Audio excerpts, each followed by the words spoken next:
General election mood. You don't call a general election just because there is a particular mood. Rwanda rejection. That was a move of a very authoritarian, tyrannical government. And St. George Cross. Nike has sparked a huge storm after replacing the red cloths. These are the interesting times.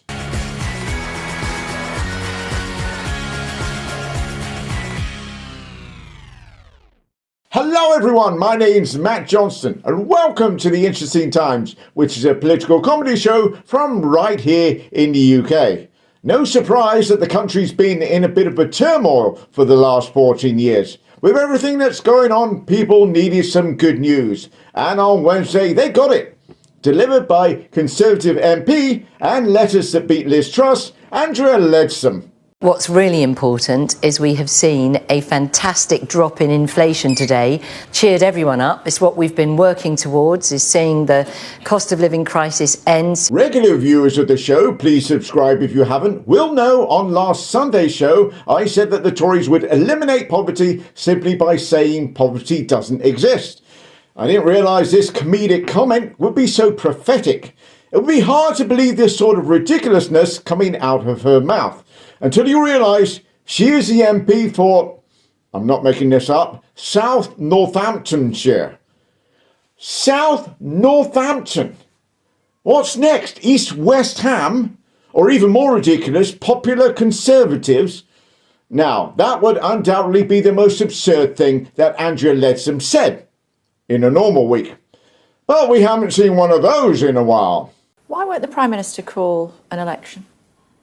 Well, there isn't an election due. The Prime Minister was very clear right from the start of the year that he expects a general election. The working assumption is that it'll be this autumn, and that hasn't changed. Yeah, but why not? He doesn't have the support of the nation, it would appear, certainly if you look at the opinion polls. You don't call a general election just because there is a particular mood or... Yes, you don't call a general election when the vast majority of people in the country want it. You have it where one man decides that not everyone hates him. All right. How's 2090 looking for people? The Rwanda plan scam is something that might actually make Rishi Sunak's poll numbers stand tall, which is more than can be said for Rishi Sunak. The bill has been batted back and forth between the Houses of Lords and Commons, and the latest rejection came from the Lords on Wednesday. Baroness Jenny Jones of the Green Party kind of summed up the mood. It was expected that the other place would take out all of our very important amendments. But at the same time, you have to say that was not a move of a democratically minded government. That was a move of a very authoritarian, tyrannical government. So this government is actually choosing tyranny over democracy. Tyranny over democracy. Now, that's the Tory party slogan for the next election. Well, they'll simply not have the election. The latest House of Lords knockback isn't the only problem for the Rwanda plan, apart from reality. But the Times newspaper reporting today that even if the bill manages to get through the House of Lords and the House of Commons and then flights are in a position to take off, the Home Office, according to the Times, still can't find a plane to actually take migrants to Rwanda. Now, that's for a couple of reasons. Historically, commercial airlines have been reluctant to get involved because there have been scenes of, flights being grounded because protesters, take issue with the fact that there's a deportation happening. And so it looks as though the Home Office is struggling to find someone else to step in, to the point that, according to the Times, they're also considering RAF planes from the Ministry of Defence. But even the Ministry of Defence is reportedly reluctant. So, planes are out. Let me think. Does anyone know what the flight range of a helicopter is? This is all just bad timing, as Sunak has a bet to win. I'll bet you £1,000 to a refugee charity you don't get anybody on those planes before the election. Will you take that bet? Of course I want to get the people on the plane. £1,000. Right? At least he's going to win something this year.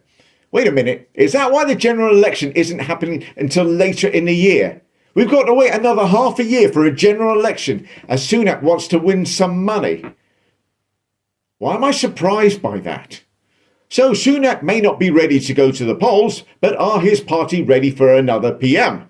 not according to sources who stated that the influential 1922 committee were banging on desks as Sunak came into the room for a full minute, which might be good news, if that was the reason they were doing it. I was one of the journalists outside Committee Room 14 last night in the House of Commons when Rishi Sunak appeared before the 1922 committee. Now, he was a little bit late in turning up, and while we were waiting for him, there was a lot of cheers from inside the room, and we couldn't quite understand why that was, because normally the cheers wait until the Prime Minister actually shows up. We found out today that was because the MPs were told, basically, you're on holiday from tonight. You don't have to turn up next week. Yes, the chimp's feeding time impression was because these loafers could have a full 3 weeks off. Go, relax, have a bit of fun, let your hair down or release it into the wild. The Rwanda bill will still be here when you get back, and we can worry about the European Court of Human Rights then. This Rwanda plan, for me, is a brilliant idea by the Conservative Party, and it's being stopped by, for me, idiots that are just thinking of human rights. He's right. I mean, where's it going to end? Today, rights for humans. Tomorrow, free dental care for all. It's simply not the Conservative way. That non-human was expressing its frustration with these humans who, by the way, have completely taken over this country. It's an invasion, and I don't care. You can call me a speciesist for saying it. Anyway, that was from last Thursday's Question Time, which took place in Middlesbrough Town Hall, or Central Middlesbrough. Well, at least that place name makes sense, if a little superfluous. Middlesbrough is one of 5 areas that come under the jurisdiction of Tees Valley Mayor Ben Houchen, or Baron Houchen of High Leven, to give him his full title, which does sound like we are living in some sort of feudal system. What we need is a forelock-tugging peasant to give their honest appraisal. I have to say that Ben Houchen, born locally, lives locally, has done an incredible job for us in the northeast here. We've got our airports back. We have steel working going on again, something of our pride for our generations before us. We've got a new hospital planned. We've got a Conservative mayor in Ben Houchen. He's looking after us. He's a man of our time. He's a man of our town. Well, the election for the Tees Valley Mayor is due on May the 2nd, and if the polls are to be believed, it's looking like time's up for Baron Von Kickback.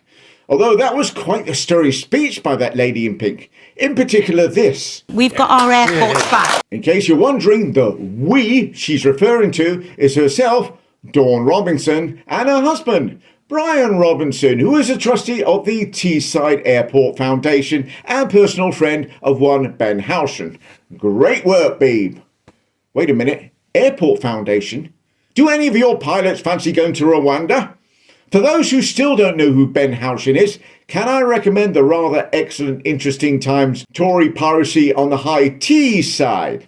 Link below. And yeah, please subscribe. Also this week, the queue for compensation just got a little bit longer as waspy women resist urge to make obvious sexist joke, become the latest ones being back for not really compensation, more like money they are owed. WASPE stands for Women Against State Pension Inequality. So, a quick recap. It used to be that women were able to pick up their pension at 60 and men at 65, which was obviously unfair. So the Pensions Act of 1995 sought to remedy this by lowering the age men can retire. Of course not, I'm joking. They raised the age women could retire, and the changes would then be brought in 2020, which, whilst not ideal, does give the women affected 25 years to make plans, reference work, mortgage payments, private pension, etc.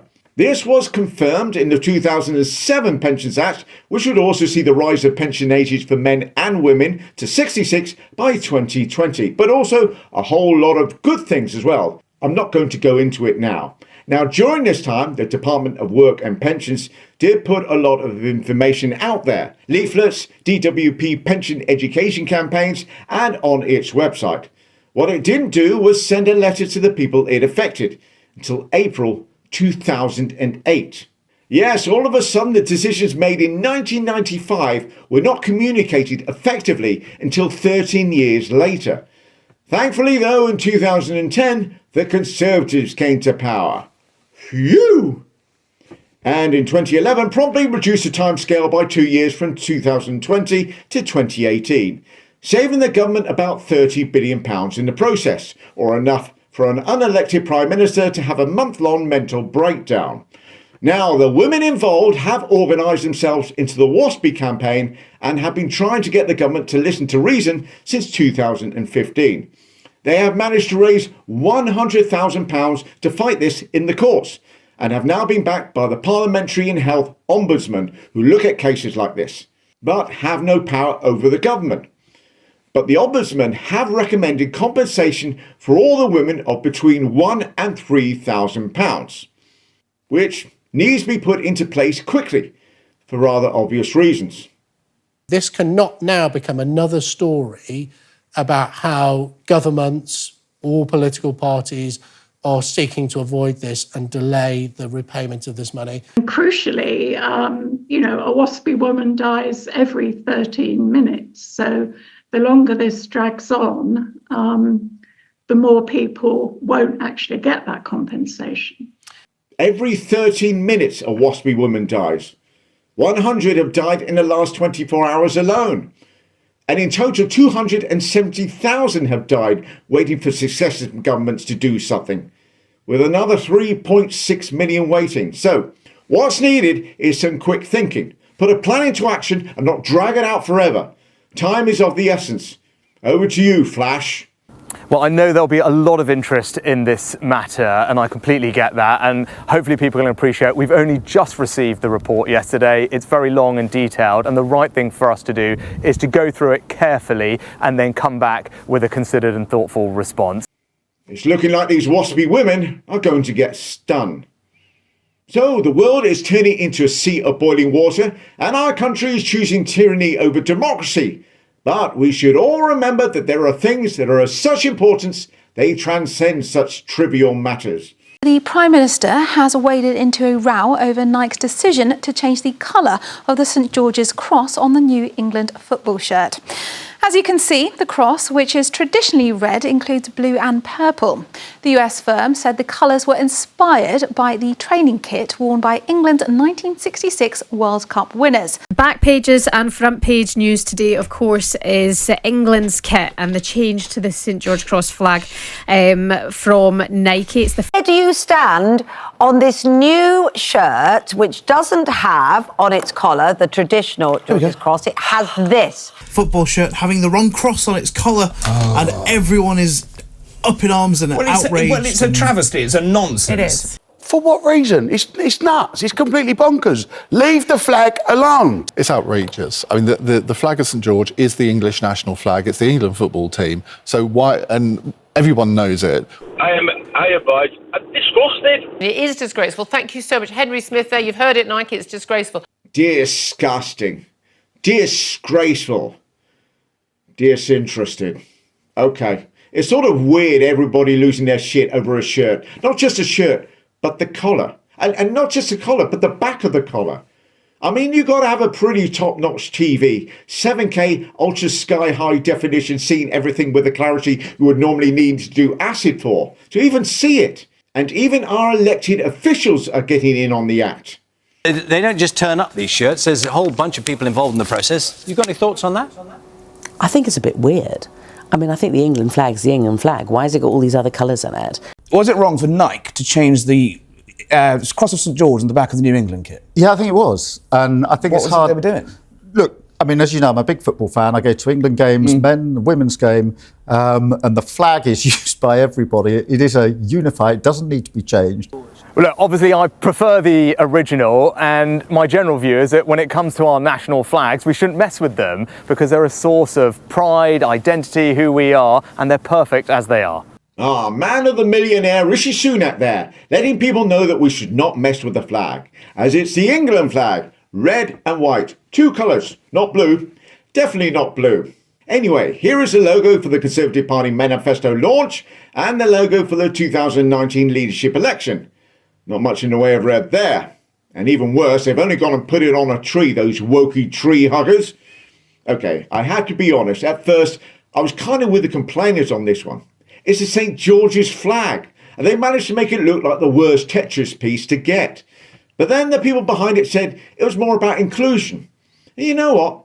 Yeah, I can see it. You have got the red of the original St. George's flag, the blue, which is how we've been feeling after every football tournament since 1966, and even the purple, which represent the England fans when we're playing in hot countries. And that's it. No time to talk about, as we are expecting, fingers crossed, an election this year with what looks like a Labour landslide. And thoughts and questions are obviously going to be asked of the incoming government, like, didn't you put out a tweet 10 years ago? Can't we just have as just a straight England flag on the back of these shirts? Yeah, but to be fair, you're not a particular fan of the St George's Cross, are you? What do you mean? Well, you had to. You took the mickey out of someone flying the England flag and had to resign as a result of it. Yes, Emily Thornberry, you hate England and all it stands for. Also, good luck in the elections from your friendly, totally unbiased GB News team. Even Lee Anderson got in on the act. And again, this is just another bandwagon which Sakir has jumped on. He sees some mileage in this, some political capital, and he says it's all about the Labour Party. When Emily Thornberry is coming out, adoring the flag of St George, it's just... That's not very nice, Lee. Come on, you're all on the same side here. Oh, sorry, I thought that we were bringing up stuff from 10 years ago. Still, Emily did have a pretty good answer. You know, as far as I was concerned, if it was going to do any damage to the Labour Party, do you know what I did? I resigned. Do you remember when people used to do that, when they made a mistake? I also remember electing prime ministers. Ah, heady days.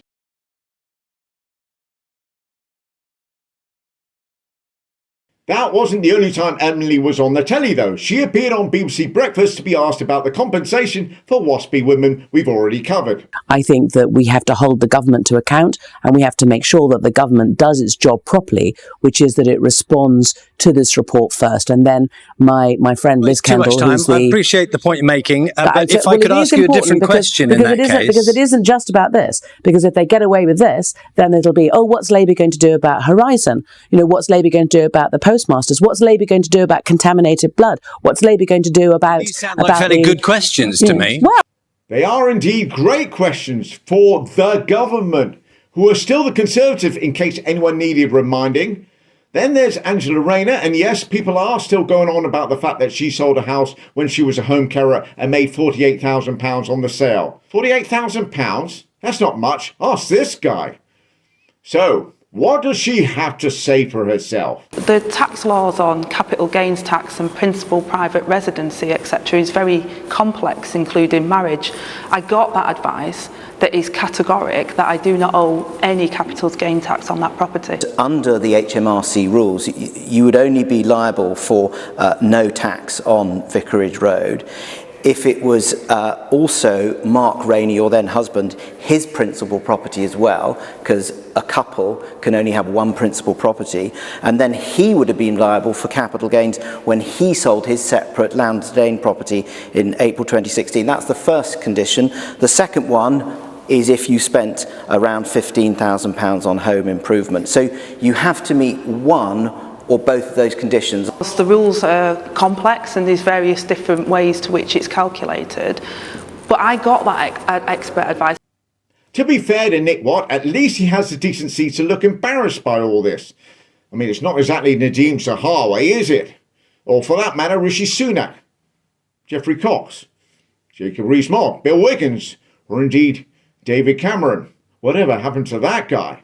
Another of Angela's exes, Labour MP for Ilford South, Sam Tarry, has threatened to take Labour to court to make them release voting records after he lost a selection vote for the upcoming general election. She can't half-pick him, can't she?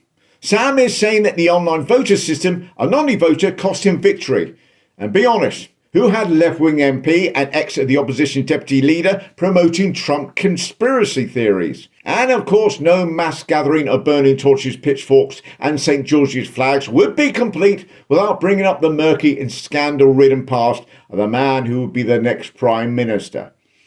Sorry, I meant the next Prime Minister elected by the country. Keir Starmer appeared on Harry Cole's new political show, Never Mind the Ballots. I was a lawyer before that, and in the legal world, particularly if you're doing criminal law, you represent people you don't agree with. Okay, but you chose to represent the terrorist group. No, Harry, come on. You know how it works in our legal system. But it is very important that everybody is represented. Whether you regret any of these people you represented. Let's start with it used to be a sort of basic tenet of Conservative Party philosophy that our legal system was fair, where people would choosing to defend Hizb ut-Tahrir in the European Court of Human Rights, stop them being banned from Germany. Did you take money for that? Yes, it was a case where I was asked for. I didn't actually represent them in court. You advised their case in court. You were contributed to their legal defence. Lawyer gives legal advice. Yeah, to terrorists. That was my job. Doctor treats patient. All right. What about? Also, why did you agree to knight Jimmy Savile and do that duet with Gary Glitter? Honestly, what a load of ballots. Expect this nonsense to continue over the next few months and to include such nutty nuggets as the Telegraph going with Yvette Cooper force feeds pet dog vegetarian sausages, the Daily Mail tackling when is David Lammy going to return those library books and who pays the fine, and GB News headline, Rachel Reeves is a liberal Romanian cultist for the devil and keeps her house warm by burning kittens. Still, at least they haven't got them all praising Margaret Thatcher. Now, that would be bad. Still, as I say, Labour are going to win the next general election. But don't take my word for it. Here's polling expert Professor Sir John Curtis. They've got to defeat historical precedents now to be able to win the election. They've got to defeat all the precedents in history? That seems unnecessary. The chances of the Conservative Party forming the next government are less than 5%, and statisticians define less than 5% as something that is extremely unlikely. Unlikely, but not impossible. So finally, I think the government, you've got about 3 seconds to answer this. Okay. I think the government thinks that if England win the Euros, that will give them a boost. Are people that dumb? No, that doesn't happen. That doesn't happen. I think Harold Wilson, you've got to win the World Cup, really, haven't you? Okay, yeah, impossible. Thank you all so much for watching, and I'm hoping you've enjoyed this video, which I'm guessing is why you're still here at this point watching. Anyway, please subscribe, share, comment, and hit all the notifications, and I'll see you all soon. Take care.